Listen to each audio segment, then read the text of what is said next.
है। कोई बहुत धन दे दिया तो उसको अध्यात्म विद्या थोड़ी मिल जाएगी।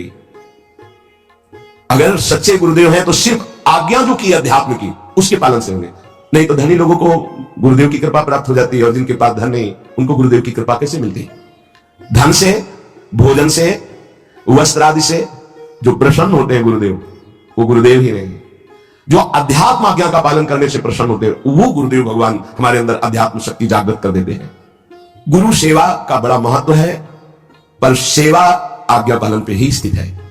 सेवा का मतलब केवल उनकी शारीरिक सेवा से नहीं है, उनकी आंतरिक इच्छा जाननी है। क्या गुरुदेव की आज्ञा है, क्या रुचि है, रुचि मिला करके चलना। लाखों कोस दूर हो गए तो भी तुम्हें दिखाई देगा गुरुदेव भगवान तुम्हारे मानस पटल पर विराजमान है, आज्ञा चक्र में गुरुदेव विराजमान है। गुरुदेव का आत्मभाव पूर्वक समर्पण, गुरुदेव ने कुछ नहीं रखा, हमको कर दिया समर्पण। नाम, मंत्र, सब उपासना, जीवन, और हम विषयी जीव। ऐसे गुरुदेव की अवहेलना, इसलिए रंग नहीं। हमने देखा कि पहले लोग इतनी जोर से गुरुदेव के चरणों में आत्मसमर्पण करते थे, बिना पढ़े लिखे उनके अंदर अध्यात्म विद्या जागृत हो जाती थी। आजकल बहुत पढ़े लिखे गुरु के वाक्यों में तर्क करते हैं, वो वस्तु उन्हें प्राप्त नहीं हो पाती है। हमने देखा है कि जो हमारी साधना से ठीक नहीं हुआ, गुरु के आशीर्वाद से ठीक हुआ। जिस दिन से भक्त गुरुदेव की शरण में चला जाता है उस दिन से उसका नया जन्म माना जाता है। गुरुदेव माता है, गुरुदेव पिता है, गुरुदेव ही हमारे आराध्य देव है। शिष्य की गुरु में आराध्य भावना अगर दृढ़ नहीं हुई, उसने यह समझा कि गुरु साधन है और इष्ट साध्य है, तो वो साध्य को नहीं प्राप्त कर पाता। जब यह भावना हो जाती कि साध्य ही अपना परिचय देने के लिए गुरुदेव के रूप में विराजमान है, जो ही गुरुदेव अंदर से प्रसन्न हुए कि शिष्य गुरु के समान स्थिति को प्राप्त कर लेता है। गुरु धन से जो प्रसन्न होते हैं, भोजन से प्रसन्न होते हैं, वस्त्र से प्रसन्न होते हैं, वो गुरु ही नहीं होते जो अपनी वस्तु प्रदान कर सके। वही गुरु होते हैं जो अध्यात्म की आज्ञा पालन करने वाले पर प्रसन्न होते हैं। यदि कोई शिष्य स्नान करने को जे ही स्नान घर में गया और पहले गुरुदेव के चरणों का ध्यान करके जे ही सर पे जल डाला, तो विश्व के जितने तीर्थ स्नान करने का पुण्य उसे तत्काल मिल जाता है। स्नान करने के लिए गए, पहला पात्र में जल लेकर जे ही डालने के लिए हुए तो पहले गुरु चरणों का ध्यान किया, गुरु चरणों का ध्यान करते हुए जल डाला, मस्त तीर्थों के अवगाहन का उसे पुण्य। इसीलिए बहुत जल्दी भगवदाकार वृत्ति होती गुरु भक्त की। देखो, हम तुम्हें हृदय की बात बताते हैं, ईश्वर ने तो जीव को माया में फंसाया, पर गुरुदेव माया मुक्त करते हैं, इसलिए ईश्वर से भी बढ़कर गुरुदेव है। तो भगवान ने भी कहा, मोते हैं अधिक गुरु ही जिय जानी। अगर एक तरफ गुरुदेव भगवान हो, एक तरफ पर ब्रह्म परमात्मा प्रभु अपने स्वरूप में विराजमान हो, तो हमारा ऊंचा भाव गुरुदेव के प्रति ही होना चाहिए। पहली दंडवत गुरुदेव की, फिर दूसरी दंडवत आराध्य देव की। भगवत प्राप्ति का मतलब है आत्मसमर्पण। हम तो आत्मसमर्पण करना भी नहीं जानते, इसीलिए गुरुदेव हमें आत्मसमर्पण कराते हैं। हमारे गुरुदेव आदर्श हैं और हम उनके अनुगामी हैं। भगवत प्राप्ति अब दुर्लभ नहीं है। परम तत्व का साक्षात स्वरूप गुरुदेव है। वैसे तो चराचर जगत ही है, भगवत स्वरूप है, पर एक जगह मान लो तो सवाल हल हो जाएगा। परम तत्व का साक्षात स्वरूप गुरुदेव एक जगह मान लो तो एक से हम अनेक में बढ़ते चले जाएंगे, उसी एक का अनुभव। अखंड मंडलाकारम व्याप्तमेन चराचरम। गुरु कृपा पात्र ऐसा दर्शन करता है। परम तत्व का साक्षात स्वरूप गुरुदेव है। जो गुरुदेव की बताई हुई साधना को छोड़कर अन्य साधन करता है, कभी उसको सिद्धावस्था नहीं प्राप्त हो सकती। गुरु सेवा तज करें जीवान, यह है अधर्म, यह है सबहान, कानी नरसिकन में राय। अगर गुरु प्रदत्त उपासना का त्याग कर दिया जाए, मनमानी किया जाए, तो कभी भगवत प्राप्ति नहीं, भगवत सिद्धि नहीं हो सकती। गुरु कृपा पात्र का आंतरिक प्रतिपल वैराग्य युक्त हृदय होता जाता है। सच्चा मार्ग हृदय में प्रकाशित होता है गुरु कृपा पात्र के हृदय में। गुरुदेव शिष्य को जगत तारने वाला बना देते हैं। सतरति सतरति सा लोकाम तारयति। गुरुदेव साधारण मनुष्य को महात्मा बना देते हैं। अतः गुरुदेव अनेक प्रकार के साधन मार्गों का निरूपण करते हैं। बहुत खास बात देखो, समझो, गुरुदेव अनेक प्रकार के साधन मार्गों का निरूपण करते हैं। तुम्हें केवल अपनी निष्ठा पे डटे रहना है कि गुरुदेव ने मेरे को क्या उपासना बताई है। एक प्रसंग गुरुदेव के ही दूसरे प्रसंग का खंडन करने वाला होगा। शिष्य को कभी शंका नहीं करनी चाहिए, ध्यान देना, यह बहुत खास बात है। गुरुदेव अनेक प्रकार के साधन मार्गों का निरूपण किया करते हैं। गुरुदेव अनेक प्रकार के साधन सिद्धांतों का निरूपण करते हैं। एक प्रसंग दूसरे प्रसंग का खंडन करता है। उन्हीं की बात वचन से। आपने उस सत्संग में ये कहा, इस सत्संग में ये कहा, तो उस समय वो सिद्धांत था, इस समय ये सिद्धांत। लेकिन तुमको कौन सा सिद्धांत दिया गया है? ना वो ना ये, तुम्हारा अलग सिद्धांत है। तुम्हें अपने सिद्धांत पे रहना, सुनना है, लेकिन चलना वहां जहां गुरु ने मार्ग दिया है। कभी संशय नहीं होगा। जैसे एक उपासक है, शरणागति एकांत में बहुत जोर की भरी गई, अब उनको लाख सिद्धांत आप उपदेश करो, तो वो अपनी ही बात पे रहते हैं। आप कहोगे हम गलती मान लेंगे, आप कहोगे हम हाथ जोड़ लेंगे, कान पकड़ लेंगे, उठ बैठ लेंगे, लेकिन मानेंगे नहीं। अंतर की बात वही मानेंगे कि बस आपके सिवा हमारा कोई नहीं, हम और कोई सिद्धांत नहीं। हो गई बात आपके सिवा। अब हमारा आत्मस्मरण पर पूर्ण रूप से कभी आपके विरुद्ध कोई चेष्टा हो नहीं सकती, और अब हम अन्य कोई चेष्टा कर नहीं सकते। एक अनन्य निष्ठा। क्योंकि अब जिस समय जैसा अधिकारी, जिस समय जैसा प्रसंग, जिस समय जैसा सिद्धांत, वैसा वर्णन, तो तुम संशय में ना हो जाना, बहुत सावधान रहना। आपको सुनना है, चलना है अपनी ही पद्धति में। जो अपनी रसो उपासना पद्धति चलना वहां है, यहां सब परोसा जाएगा। यहां शांत, दास, सख्य, वात्सल्य, कांता सब परोसा जाएगा। पर आपको चाहिए क्या? आप किस मार्ग के प्रति? कभी ना भूले तो शंका नहीं होगी। एक प्रसंग को दूसरे प्रसंग से जोड़े ना, तो कभी संशय नहीं होगा। बाहरी अज्ञानी जीव यही करते हैं कि आपने उसमें ये बोला था, इसमें ये बोला था, उस समय अधिकारी इस बात का है, उस समय अधिकार उस बात का। सामने प्रसंग क्या चल रहा है, सिद्धांत क्या चल रहा है, प्रश्नकर्ता की स्थिति क्या है। बहुत प्रवीण होना चाहिए इस बात को समझने के लिए। और सबसे बड़ी प्रवीणता है कि हमको और कुछ समझना नहीं, हमको इतना समझना है जो आपने एकांत में हमें उपदेश किया है, बस उसी को हमें अपने जीवन में रमण करना। ये हमारी दिनचर्या है, हम दिनचर्या में है, लेकिन हमारे हृदय की जो स्थिति है वो आपके द्वारा बताए हुए आराध्य देव के नाम मंत्र उपासना में, इसके अलावा और नहीं। शिष्य गुरु की सानिधि भाव में अधिक से अधिक समझे। ध्यान दीजिए, गुरु की सानिधि अवस्था भाव में अधिक से अधिक समझे, तभी काम बनेगा। जैसे एक उपासक ने प्रश्न किया कि गौशाला में जब करे तो इतने गुना, इतने गुना। आखिरी में था कि गुरुदेव के सानिध्य में जब करे तो अनंत गुना फल मिलता है। तो वैसा कहा है कि हर समय गुरु बैठो, हम आपके सानिध्य में जब कर रहे हैं। गुरु के सानिध्य का तात्पर्य देखो, इसमें स्पष्ट बाबा कह रहे हैं कि गुरु के सानिध्य का अधिक से अधिक भाव में। आप नाम जपने के लिए बैठे तो पहले गुरु का ध्यान किया, गुरुदेव भगवान आकर हमारे मानस पटल में विराजमान, अब मंत्र चल रहा है तो गुरु के सानिध्य में। पाठ में बैठे गुरु के सानिध्य में, प्रसाद पा रहे हैं तो गुरु के सानिध्य में, शयन कर रहे हैं तो गुरु के सानिध्य में, जगे तो गुरु के साथ। हमारी चेष्टाएं गुरु के सानिध्य में हो रही। हम कभी एक क्षण भी अपने गुरुदेव से अलग नहीं है। देखो जरा, रहते हैं हम गुरु सानिध्य में। सानिध्य का मतलब समझा जाता है प्रगट सानिध्य कितने मिनट का है, लेकिन आंतरिक सानिध्य हर सेकंड का है। आंतरिक सानिध्य बाबा आदेश कर रहे हैं, गुरु के सानिध्य का भाव के द्वारा अधिक से अधिक अनुभव करें कि हम गुरु के सभी, हमारे गुरुदेव देख रहे हैं, हमारे गुरुदेव हमारे पास है, हम गुरुदेव की आज्ञा में है, एक क्षण भी हम गुरुदेव से विलग नहीं है। जब कोई उपासक गुरुदेव को आत्मसमर्पण करता है तो ये 16 अध्यात्म की बातें उसके हृदय में जागृत होने लगती हैं। जब कोई उपासक गुरुदेव को आत्मसमर्पण कर देता है तो ये 16 अध्यात्म की बातें उसमें जागृत हो जाती है, सीखना नहीं पड़ता। अगर ये नहीं है तो आपके आत्मसमर्पण में कमी है। आपका अपनापन गुरुदेव से अलग शरीर में, शरीर संबंधियों में कहीं है नहीं, स्वभाव में ये आ जाएगा। पहला ब्रह्मचर्य, भोग वासना का नाश अपने आप ही हो जाए। गृहस्थ में है तो अरुचि पूर्वक धर्म का पालन करने के लिए काम का सेवन, अरुचि पूर्वक। एक आंतरिक रहस्य है, यदि आपके अंदर भोग इच्छा नहीं है और आप गृहस्थ धर्म में हैं और ऐसी चेष्टा हुई है, वो अंदर कोई फर्क नहीं डाल पाएगी। जो कामनाएं बांधकर दुर्गति कराती है वो उस उपासक की नहीं हो पाएगी। जो गुरु चरणारविंद में आत्मसमर्पण की हुई है, ये बड़ा सूक्ष्म विषय अध्यात्म का है। इच्छा का ना होना और फिर कोई क्रिया होना तो उसका कोई प्रभाव नहीं पड़ता। कोई क्रिया नहीं हुई लेकिन इच्छा है, उसका प्रभाव पड़ेगा। क्रिया है धर्म पूर्वक हो रही काम की, पर कोई प्रभाव हृदय में नहीं पड़ेगा। यह आंतरिक अध्यात्म का सूत्र है। इच्छा ही बंधन कारक है। जो गुरुदेव का परब्रह्म भाव से आत्मसमर्पण करते हुए चलता है सतमार्ग में, तो पहला लक्षण जागृत होता है, उसकी भोग वासना पर अंकुश हो जाता है, वो ब्रह्मचर्य पर ध्यान देने लगता है। ब्रह्मचर्य ये समस्त साधनों की नींव है। जिसका ब्रह्मचर्य ठीक नहीं, उसकी दिनचर्या तो एक जैसी बराबर चली नहीं सकती। पक्का 2-4 दिन की बात नहीं कहते, राइट टाइम पर बहुत काल तक जिसकी दिनचर्या ठीक चले, पक्का ब्रह्मचर्य ठीक है। नहीं, चल ही नहीं सकता वो। राइट टाइम पर उसकी दिनचर्या बहुत काल तक नहीं चल सकती जो ब्रह्मचारी नहीं।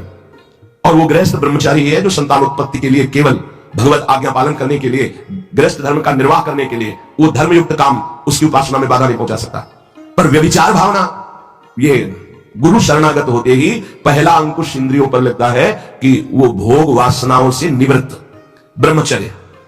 दूसरा अहिंसा, मन से, वाणी से, शरीर से वो किसी को दुख पहुंचे ऐसी चेष्टा नहीं करता। जो गुरु समर्पित होता है, पहला ब्रह्मचर्य पर। बहुत अमृत है ये। अगर ये अमृत पी लिए तो भगवदामृत, प्रेमामृत, ज्ञानामृत अब कुछ दुर्लभ नहीं है। कोई भी हो, भगवद आश्रय लेकर, गुरु आश्रय लेकर इस अमृत का पान करो। बहुत कठिन है। खान पान, दृश्य, संग, बोलचाल, इनका बहुत प्रभाव पड़ता है आपके संयम पर। यदि आपका खान पान सही नहीं है, आपका देखना सही नहीं है, सुनना सही नहीं है, बोलना सही नहीं है, तो आपका ब्रह्मचर्य सही नहीं होगा। ब्रह्मचर्य को आप एक परम धन के रूप में देखिए तो आपके अंदर क्षोभ पैदा होने लगेगा। जिस खान पान संग से ब्रह्मचर्य नष्ट होता है उसके लिए वो बर्दाश्त नहीं होगा, नहीं बर्दाश्त होगा। आज हम ब्रह्मचर्य पर महत्व नहीं दे रहे, व्यभिचार पर महत्व दे रहे हैं। किसी का सहयोग ना हो, अगर आप ब्रह्मचर्य का महत्व नहीं दे रहे तो आप अपने हाथ से अपने आप को नष्ट करते रहेंगे। ये बहुत बड़ी वस्तु है, बहुत बड़ी वस्तु।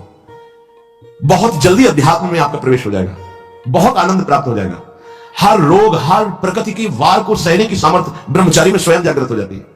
ब्रह्मचर्य का मतलब यह नहीं होता कि बहुत मोटा हो जाएगा, नहीं नहीं, ऐसा नहीं है। ब्रह्मचर्य अध्यात्म शक्ति को पुष्ट करती है। ब्रह्मचर्य हीनता में मोटा हो सकता है। ब्रह्मचर्य हीन हुआ तो चर्बी बढ़ सकती है, मोटापा बढ़ सकता है और स्थूलता आ सकती है, लेकिन ब्रह्मचारी में नहीं आएगी। ब्रह्मचारी में जितना होगा बहुत पावरफुल अध्यात्म शक्ति, संकल्प शक्ति, उसकी शक्ति बढ़ती है। अगर कहीं बाल्यावस्था से कुछ वर्षों तक ब्रह्मचर्य ठीक रखा जाए और प्राणवायु का संशोधन, प्राणायाम होता रहे, तो भगवत चिंतन करने वाले उपासक की फिर ऊर्ध्वगामी ब्रह्मचर्य हो जाता है। बस जहां ऊर्ध्वगामी हुआ फिर भगवत मार्ग में सहजता आ जाती है। अब वो अधोगामी जो उसकी गति थी अब वो जल्दी नहीं होगी। ऐसे ऐसे उपासक 10-10 वर्ष हो जाते हैं, कभी स्वप्न दोष नहीं होता। 10-10 वर्ष क्यों? क्योंकि उसका चिंतन नहीं होना चाहिए।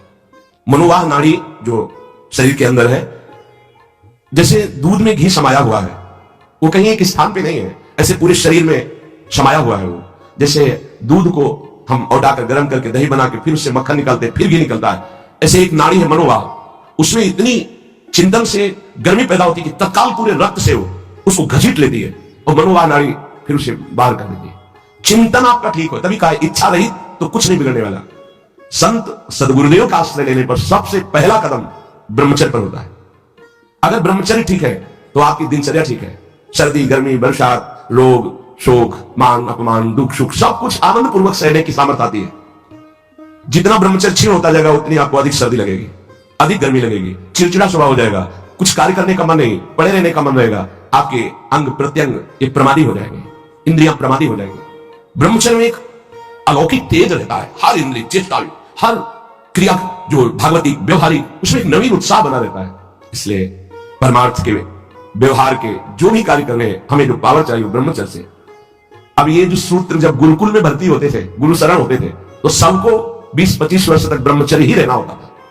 अब ये आज का जो आधुनिक पढ़ाई, इसमें ब्रह्मचर्य का कोई महत्व ही नहीं है। ये तो भगवान की कृपा से कुछ संत महात्माओं के ऐसे वचन, तो उनसे पता चलता है कि ब्रह्मचर्य भी कोई है, नहीं तो किसी को पता ही नहीं कि ब्रह्मचर्य किसे कहते हैं। बस मनमानी आचरण करना, नए नए बच्चों में संस्कार ऐसे बिगड़ गए, वो जानते नहीं कि मैं क्या खिलवाड़ कर रहा हूं अपने जीवन के साथ। गुरु के पास आत्मसमर्पण करने से पहला लक्षण जागृत होता है ब्रह्मचर्य। दूसरा अहिंसा, किसी को भी मन वचन शरीर से हमें दुख नहीं देना, अपमान नहीं करना, मन से भी हमें किसी का मंगल नहीं सोचना। नहीं, मन से अगर हम किसी का मंगल सोचते हैं तो उसका मंगल होगा कि नहीं होगा पता नहीं, आप कितने बड़े तपस्वी हैं, पर आपका मंगल जरूर हो गया, उसी क्षण हो गया जिस क्षण आपने दूसरे का मंगल सोचा। यह हमने संत महापुरुषों से सुना है।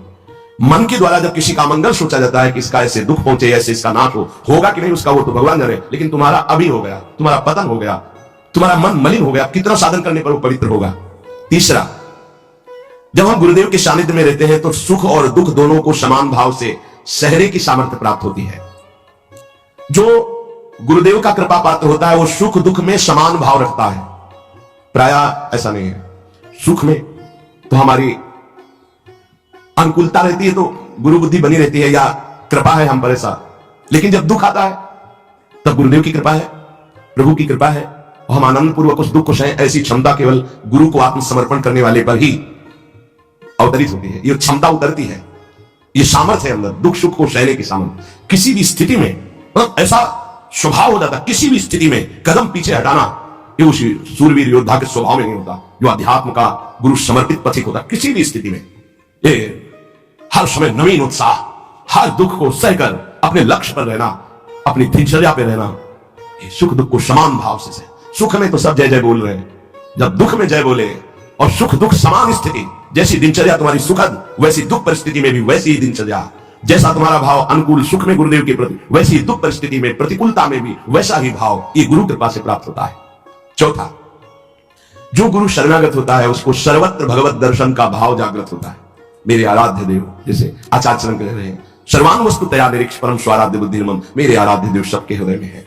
पांचवा, अब संसार में मुझे कुछ प्राप्त करना नहीं, मुझे केवल भगवान की प्राप्ति करनी है। ये गुरु कृपा से आता है।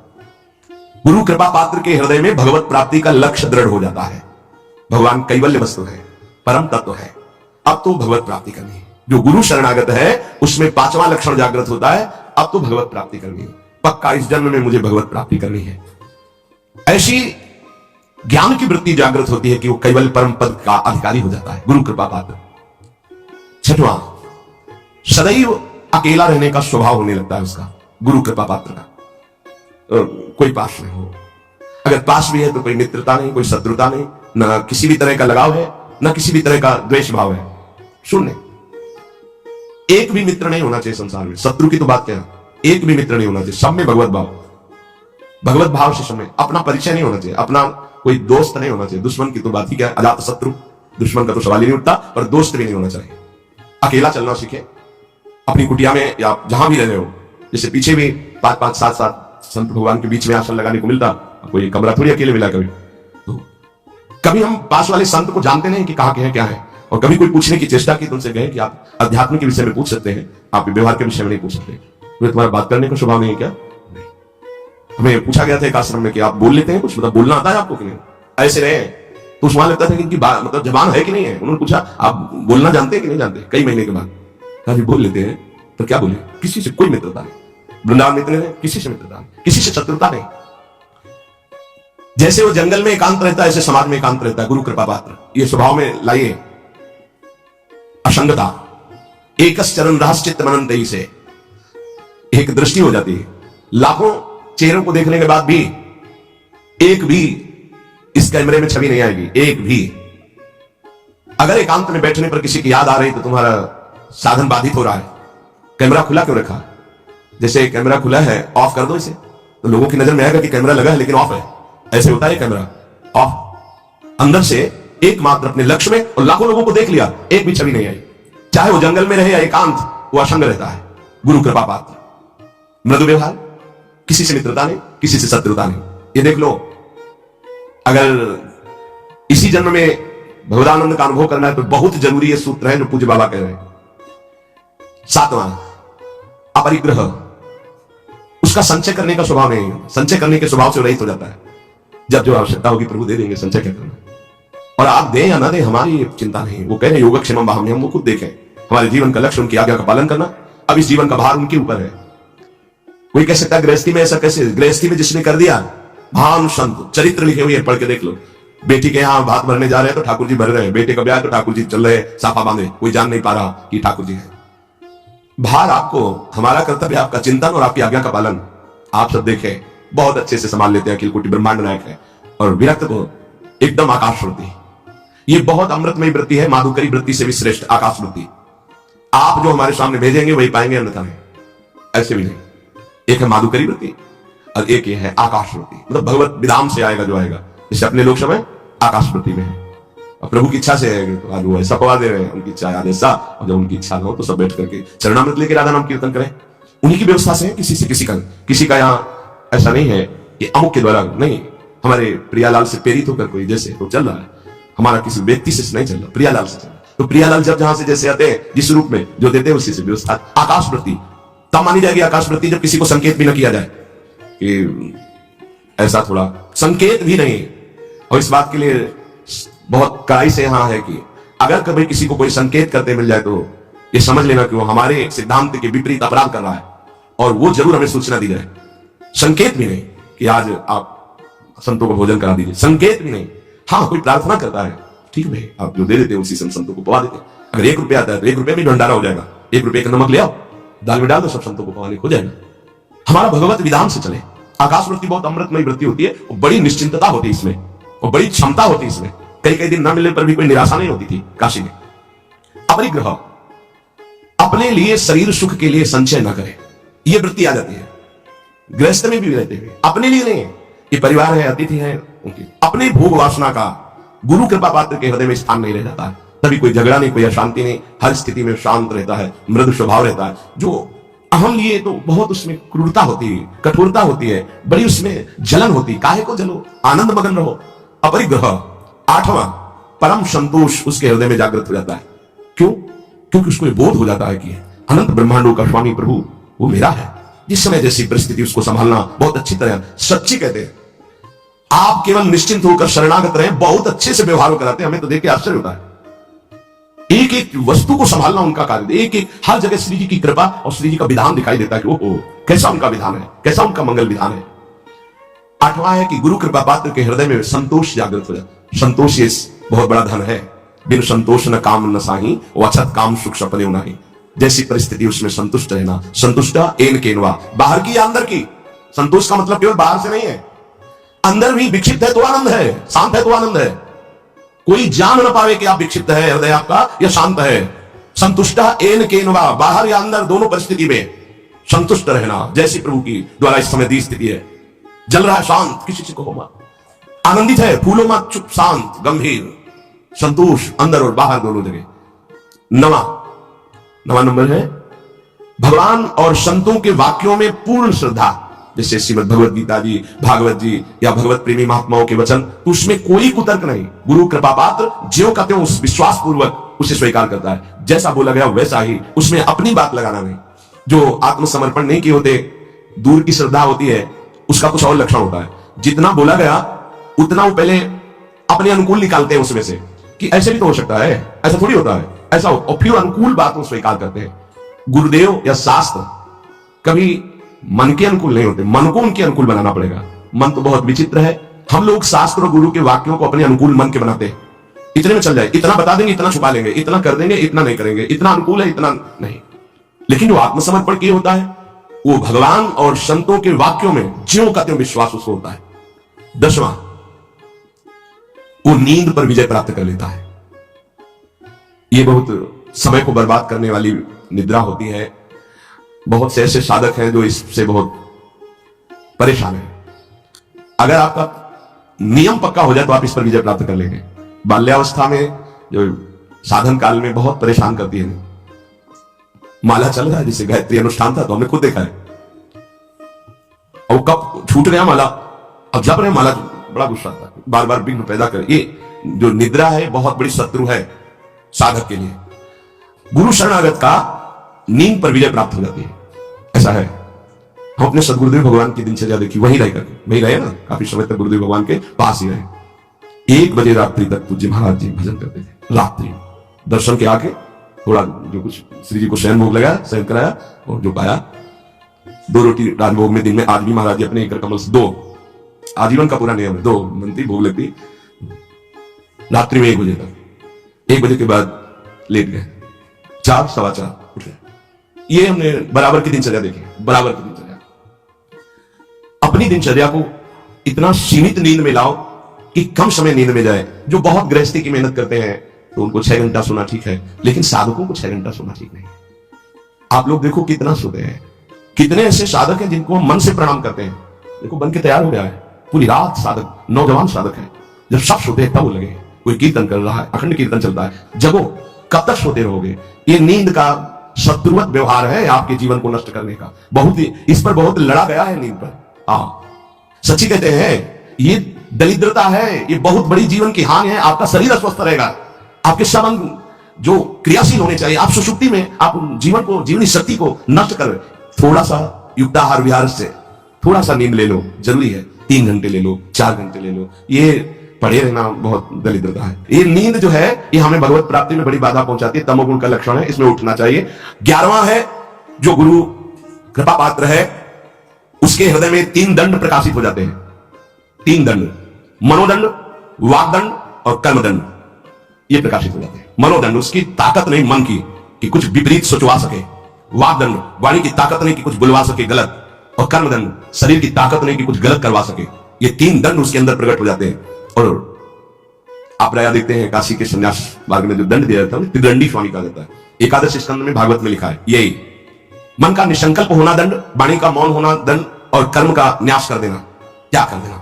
अगर ये 3 दंड है तो त्रिदंड लेना सार्थक हुआ। यहां करें गुरु कृपा पात्र के अंदर 3 दंड जागृत हो जाते हैं। मनोदंड, मन की ताकत नहीं कि आज्ञा के विपरीत चल सके। वागदंड, वाणी की ताकत नहीं कि फजूल की वार्ता, बेकार की वार्ता, गलत अश्लील भाषण या ऐसा प्रपंच वार्ता, ग्राम्य कथा, निंदा स्तुति, ये सब नहीं। वागदंड। कर्मदंड, शास्त्र विरुद्ध आचरण से हो ही नहीं सकते, भूल न दे कुमारक पाऊं। 12वां, गुरु कृपा पात्र के ध्यान में आराध्य देव झलकने लगते हैं। ये गुरु कृपा से ही होता है। आराध्य देव उसके ध्यान में, जैसे हम आंख खुली हुई है तो ऐसे आंख खुली हो तो आपके भाव में वो विराजमान है। वहां ये ध्यान नहीं करना कि आंख मूंद कर कैसे चरणारविंद, ऐसे खुली आंख में सांवले चरणारविंद, गोरे चरणारविंद, उनका पीतांबर नीलांबर पूरा गुरु कृपा से हो हर समय भाव देह में। अगर अंदर से देहाभिमान, देह धर्म, तो फिर ये नहीं आएगा।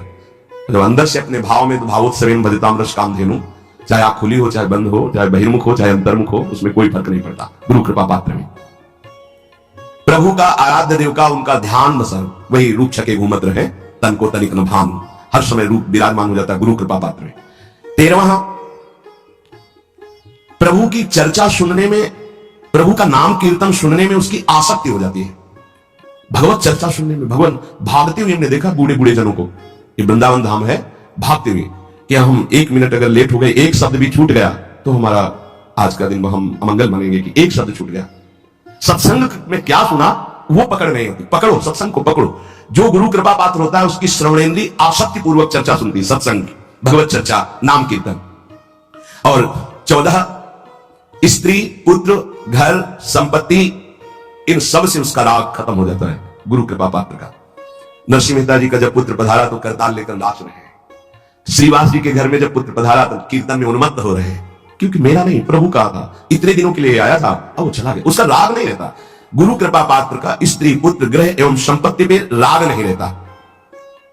तो जो विरक्त है उनका राग न शरीर में होना चाहिए और न किसी वस्तु स्थान पे होना चाहिए। सच्ची भाई, कहीं किंचन मात्र अपनापन नहीं होना चाहिए। बस श्री जी का इधर, श्री जी का इधर, कहीं भी अपनापन नहीं होना चाहिए। जहां अपनापन होगा वहीं आ जाओगे। अपनापन केवल लाडली लाल से हो और जैसे वो रखें उनका विधान। अपनापन अंदर वाला कहीं नहीं होना चाहिए। ये गुरु कृपा पात्र में ये अपनापन सुरक्षित आराध्य देव में लगता है। इसीलिए स्त्री, पुत्र, गृह, संपत्ति, मकान, इनमें उनकी आसक्ति नहीं होती जो गुरु कृपा पात्र जन होते हैं। 15वां, भक्तों से कैसे प्रेम किया जाता है, ये भाव आ जाता है। भक्तों से कैसे प्रेम किया जाता है, भगवान से भी बढ़कर जिनके अंदर भक्तों के प्रति भाव आ गया, धन्याति धन्य हो गए। भगवान स्वयं कह मोते अधिक संत कर ले, वास्तव में भगवान के पार्षद प्रेमी जनों के दर्शन, अहो वास्तविक आनंद की प्राप्ति होती है। जब भगवत अनुरागी संतों का सानिध्य मिलता है तो दिन भर एक फूलन होती है। जिस दिन एकांतिक में कोई संत नहीं आता उस दिन हमारा मन निराश हो जाता है। प्रगट में आज अधूरा एकांतिक रहा, संत भगवान नहीं पधारे। और जिस दिन संत भगवान की वैसे कृपा होती है, चाहे 1-2 संत भगवान आए तो दर्शन हो जाते हैं, तो बाई चांस कभी अगर दर्शन ना हुई तो हृदय जलता है। हमारा ठीक है देश सत्संग सब, लेकिन संत दर्शन, संत भगवान कृपा करके पधारे, ये जीवन की हमारी उपलब्धि है। जो प्रभु मोहि अनुग्रह की ना तो तुम आई दरस हट दीना, अपनी तरफ से आकर जब दर्शन देते हैं तो मन नाच पड़ता है, मेरे प्रभु मेरी लाडली लाल की कृपा ना होती तो संत दर्शन कैसे देते आकर।